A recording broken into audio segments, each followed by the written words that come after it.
Breaking news చూస్తున్నాం. కోనసీమ జిల్లాలో ప్రేమికురాలు రోడ్డెక్కింది. ప్రియుణ్ణి పెళ్లి చేసుకున్న తర్వాత వారిద్దరూ కూడా వాళ్ళిద్దరిని కూడా విడదీయటం అనేది జరిగింది. ఆ తర్వాత తాను ప్రెసెంట్ రోడ్డెక్కాల్సిన సిచ్యువేషన్ వచ్చిందని చెప్పి కూడా ఆ యువతి చెబుతూ ఉంది. అసలు ఏం జరిగింది ఈ ఘటనలో? ఈవెన్ అంటే ప్రేమించి పెళ్లి చేసుకున్న తర్వాత వాళ్ళు ఎందుకు వెంటనే సపరేట్ అవ్వటం జరిగింది? ఇప్పుడు ఆ యువతి ఎందుకు అక్కడ కూర్చొని ధర్నా చేయాల్సిన సిచ్యువేషన్ వచ్చింది అనేది కూడా ఒకసారి క్లియర్గా అసలు ఈ ఇన్సిడెంట్లో ఏం జరిగింది అనేది కూడా చూద్దాము. అయితే ఈ ఘటన అనేది ఫస్ట్ అసలు రావులపాలెం కోమరాజు లంకలో జరిగింది.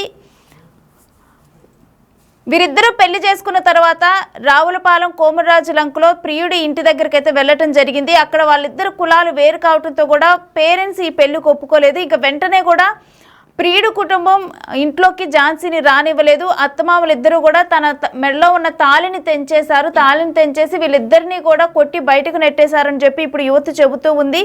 అయితే వెంటనే కూడా తను సూసైడ్ చేసుకునే ప్రయత్నం చేసింది. ఎందుకంటే వెనక్కి వెళ్ళినా కానీ పేరెంట్స్ రానివ్వరేమో ఇంటికని చెప్పి తను ముందుగా భయపడిపోయి సూసైడ్ చేసుకోవడానికి ప్రయత్నించింది. ఆ టైంలో వాళ్ళ పేరెంట్స్ ఆ యువతి పేరెంట్స్నే హాస్పిటల్కి తీసుకొని వెళ్ళి అక్కడ జాయిన్ చేయడం జరిగింది. అయితే ఆ తర్వాత ఇప్పుడు కుటుంబంతో కూడా వచ్చి ప్రియుడి ఇంటి ముందర ధర్నాకి కూర్చున్న దృశ్యాలు మనం చూస్తున్నాము. అయితే తనకి ఏ కేసులు కూడా వద్దు, తన ఇష్టపడి పెళ్లి చేసుకున్న ప్రియుడితో తను కలిసి మళ్ళీ జీవితాన్ని కొనసాగించాలి, తన కొత్త జీవితాన్ని స్టార్ట్ చేయాలని చెప్పి ఇప్పుడు ఆ యువతి కోరుతుంది. అయితే ఈ ఘటన మొత్తం కూడా కొత్తపేట నియోజకవర్గంలోని రావులపాలెం మండలం కోమరాజు లంక గ్రామానికి చెందిన యమునా ఝాన్సీ, అదే గ్రామానికి చెందిన గండ్రోతు హరికృష్ణ వీళ్ళిద్దరూ కూడా ప్రేమించుకోవడం జరిగింది. గత సంవత్సర కాలంగా కూడా వీళ్ళిద్దరూ ప్రేమించుకొని సహజీవనం చేస్తూ ఉన్నారు.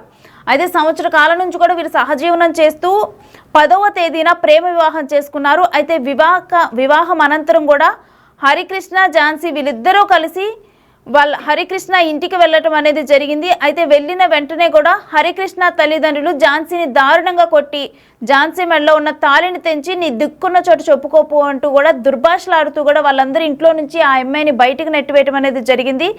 అయితే ఒకవేళ కనుక ఇక్కడ జరిగిందంతా ఇంట్లో తెలిస్తే అసలు ఏం జరుగుతుందోనని ఆ యువతి భయపడి ఝాన్సీ ఆత్మహత్య యత్నానికి అయితే ప్రయత్నించింది.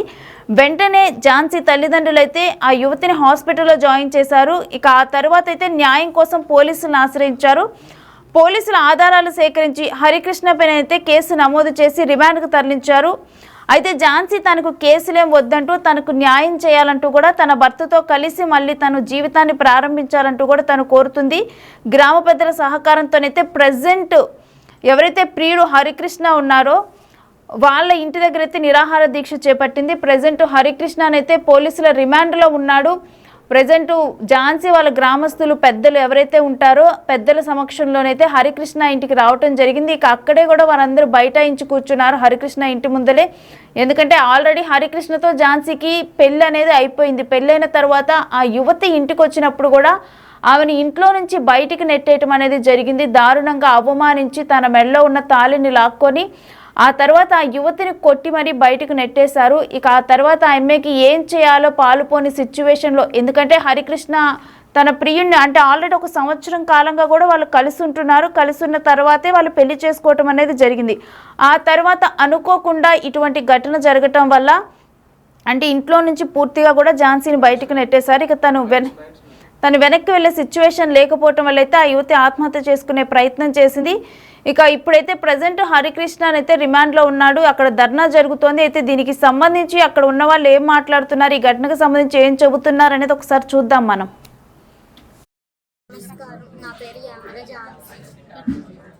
గండ్రోతు హరికృష్ణ యామల ఝాన్సీ అయినా నేను ఇద్దరం ప్రేమించుకొని పెళ్లి చేసుకొని వాళ్ళ అమ్మగారింటికి తీసుకొచ్చాడు హరికృష్ణ తీసుకొచ్చిన తర్వాత గండ్రోతు వెంకటలక్ష్మి గారు, గండ్రోతు సత్తిపండు గారు నా మెడలో ఉన్న తాళి తెంపేసి నన్ను బయటికి జంటేసిన తర్వాత అబ్బాయి వాడుకుని నన్ను వదిలేసి మోసం చేశాడు.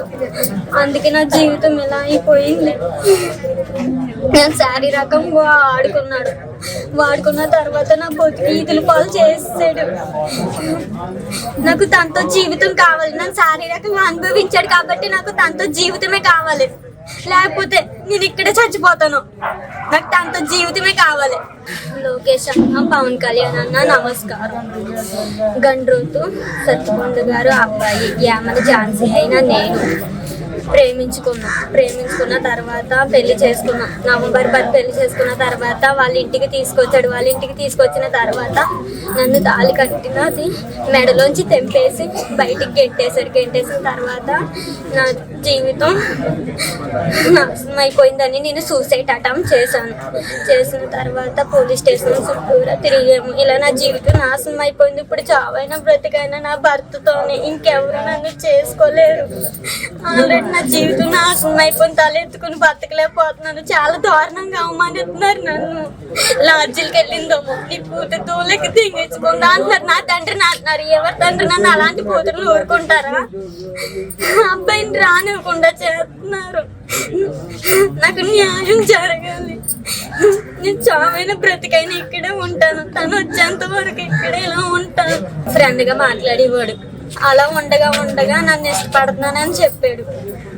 చెప్తుండగా మా ఇంట్లో పరిస్థితుల గురించి చెప్పాను. అర్థం చేసుకున్న తర్వాత మా ఇంటికి తీసుకెళ్తాను, పెళ్లి చేసుకుని వాళ్ళు ఒప్పుకోకపోతే బయటకు వెళ్ళిపోతామని చెప్పాడు తను. చెప్పిన తర్వాత వాళ్ళ ఇంట్లో వాళ్ళు ఇలా చేసి నన్ను రోడ్డుకి ఎక్కించారు. నా బతుకు ఇప్పుడు ఏమైపోద్ది చెప్పండి. అసలు నా బతుకు నా భర్త పెళ్ళి అవ్వకముందు ఆ అబ్బాయితో నేను సహజీవనం చేసిన తర్వాత అన్ని పరిస్థితులు అర్థం చేసుకున్నాడు. తను అర్థం చేసుకొచ్చిన తర్వాత నన్ను నా మెడలో తాళి కట్టి వాళ్ళ ఇంటికి తీసుకొచ్చాడు. ఇంటికి తీసుకొచ్చిన తర్వాత నన్ను తాళి తెంపేసి నా మెడలోని బయటికి గెంటేశారు. మా అత్తగారు అయిన గండ్రోతు వెంకటలక్ష్మి గారు, మా మామగారు అయిన గండ్రోతు సత్తుపండు గారు వీళ్ళు ఎదురుగుండానే వాళ్ళిద్దరూ కలిపి ఆ అబ్బాయి ఎదురుగుండానే నా మెడలో తాళి తెంపేసి ఆ అబ్బాయిని నన్ను కొట్టేసి నన్ను బయటికి గెంటేశారు. నమస్కారం అండి. మా తోటగోలు గారు అమ్మాయి అండి. మొత్తం ఈదులపాలు అయిపోమని మేము అందరం అండి. మాకు న్యాయం చేయండి మీరు అందరూ కలిసి, మీడియా వాళ్ళు మొత్తం ప్రభుత్వం కూడా మాకు న్యాయం చేయాలండి మీరు అందరూ. మా అమ్మాయిని ఈదులపాలు చేసేస్తే మా కుటుంబం మొత్తం అల్లరి అయిపోయాం కదండి. మాకు న్యాయమే కావాలండి. మా అమ్మాయికి పెళ్లి చేయండి, కాపులను తీసుకెళ్ళాలండి. మాకు అంతే, అంతకన్నా ఏమవుతుంది. మా మిగతాల పాతి కూడా ఇక్కడే ఉండి ఇక్కడే చేస్తామని నిరాదీక్షను, ఇంకా ఆమెని నిరాదీక్ష చేస్తామని. మా అమ్మాయిని మాత్రం కాపులానికి మాత్రం పంపాలండి. వాళ్ళ అమ్మ నాన్న ఒప్పుకోకపోతే మాత్రం మేము ఎంతకడకన్నా తెగిస్తామండి. ఇంకా నమస్కారం అండి. మా తోటగోలు గారు అమ్మాయి అండి. మొత్తం ఈదులపాలు అయిపోమని మేము అందరం అండి. మాకు న్యాయం చేయండి మీరు అందరూ కలిసి, మీడియా వాళ్ళు మొత్తం ప్రభుత్వం కూడా మాకు న్యాయం చేయాలండి మీరు అందరూ. మా అమ్మాయిని ఈదులపాలు చేసేస్తే మా కుటుంబం మొత్తం అల్లరి అయిపోయాం కదండి. మాకు న్యాయమే కావాలండి. మా అమ్మాయికి పెళ్లి చేయండి, కాపులను తీసుకెళ్ళాలండి. మాకు అంతే, అంతకన్నా ఏమవుతుంది. మా మిగతాల పాతి కూడా ఇక్కడే ఉండి ఇక్కడే చేస్తామని నిరాదీక్షను, ఇంకా ఆమెని నిరాదీక్ష చేస్తామని. మా అమ్మాయిని మాత్రం కాపులానికి మాత్రం పంపాలండి.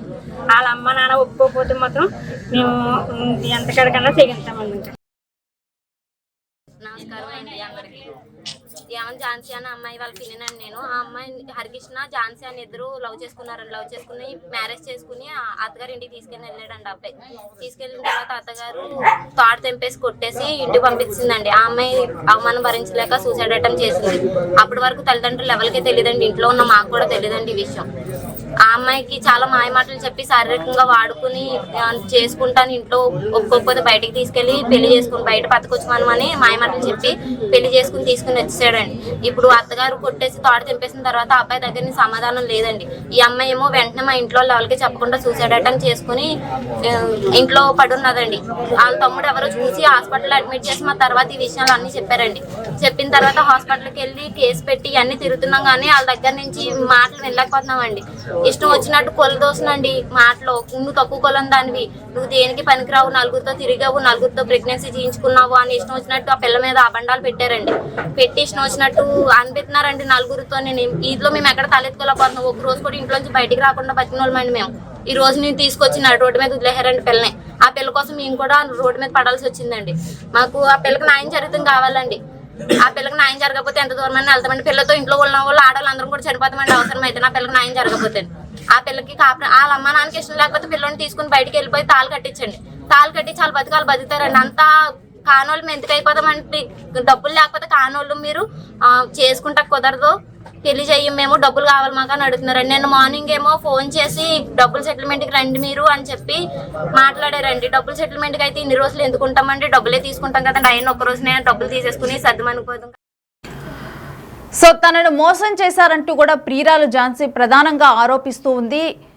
ఎవరినైతే తను పెళ్లి చేసుకుందో హరికృష్ణతో తనకి ఇప్పుడు తనే భర్త కాబట్టి తనతోనే నా జీవితం కావాలి ప్రెజెంట్ అని చెప్పి కూడా తను కోరుతూ ఉంది. అదేవిధంగా వాళ్ళ ఫ్యామిలీ మెంబర్స్ కూడా తమ పరువు పోయింది, ప్రెజెంట్ మేము ఈ ఘటన వల్ల రోడ్డున పడాల్సి వచ్చింది, సో ఝాన్సీని వాళ్ళే ఇంట్లోకి తీసుకొని వెళ్ళాలి, అదేవిధంగా వాళ్ళు కొత్త జీవితాన్ని ప్రారంభించే విధంగా కూడా వాళ్ళు చూడాలి అని చెప్పి కూడా అనేక రకంగా వాళ్ళు దుర్భాషలాడుతూ మాట్లాడుతున్నారంటూ కూడా వాళ్ళందరూ ఆరోపిస్తూ ఉన్నారు. మరోవైపు పోలీసులు కూడా అక్కడ చేరుకున్నారు. అయితే హరికృష్ణ ప్రజెంట్ రిమాండ్లో ఉండటం అనేది జరిగింది. ఏది ఏమైనప్పటికీ కూడా 1 సంవత్సర కాలంగా కూడా హరికృష్ణ ఝాన్సీ వీళ్ళిద్దరూ కూడా సహజీవనం చేస్తూ పెళ్లి చేసుకోవడం జరిగింది. అయితే పెళ్లి చేసుకొని ఇంటికి వచ్చిన వెంటనే కూడా ఝాన్సీని కొట్టి తన మెడలో ఉన్న తాళి అనేది తెంపి బయటికి నెట్టడం అనేది జరిగింది.